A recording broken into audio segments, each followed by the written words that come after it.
Yeah, this is a major red flag that anybody out there listening to this should be aware of when you're dealing with telemedicine.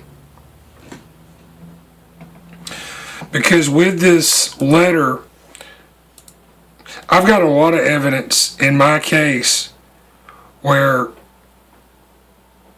there are signs of corruption, cover up of injuries. I have one doctor who's giving out fake names and lots of excuses.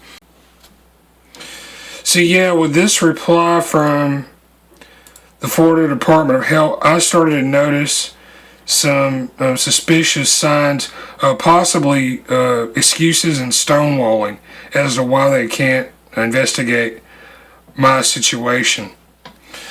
Yeah, funny things happen when you have government officials who make $50,000, $60,000 a year, and they're commissioned with granting or revoking licenses to medical professionals who make millions of dollars a year. And I'll just leave it at that, okay?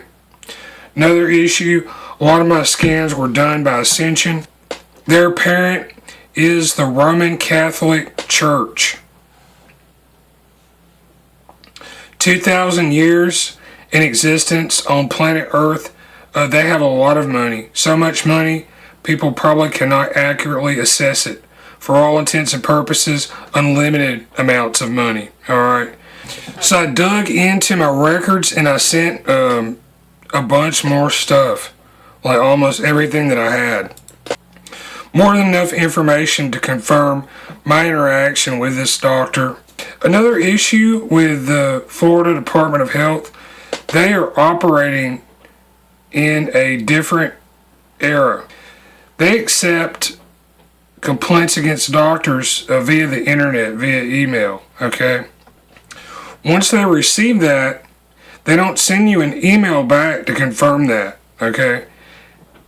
They want a postal mailing address. And about a week or two later, you get an envelope, a paper with ink printed on it. This is their reply, alright?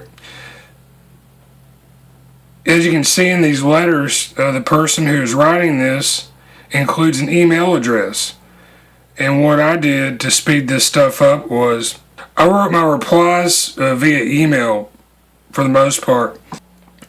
But yeah, how this would work is I send in the complaint via email. I'd get a paper letter in the mail a week or two later. I'd reply again via email, the information that they wanted. And then a week or two later, I'd get another piece of paper through the postal mail. Alright. And this is like something that needs to change. Alright. We're living in 2023. This stuff needs to be brought up to date. So this whole process, it moves very slow and it's absolutely not necessary. I got this second letter September 12th. This is a couple weeks following the first letter. And kind of curious, they want copies of the patient medical records that were sent to Dr. William Barth and already sent in, as you can see, a lot of stuff. So you'll see my reply here, September 19th. And I simply state where I already sent in all those records. So yeah, I got this reply September 19th. And they're telling me here that they need some sort of documentation that Dr. Barth read the images.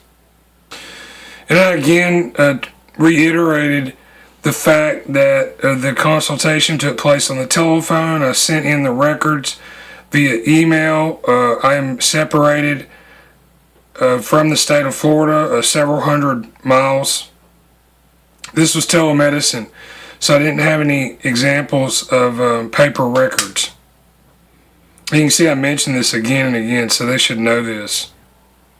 Absence of paper records, this does not excuse the doctor from giving out bad health advice, okay, or simply giving his patient that he's giving the consultation with his first name.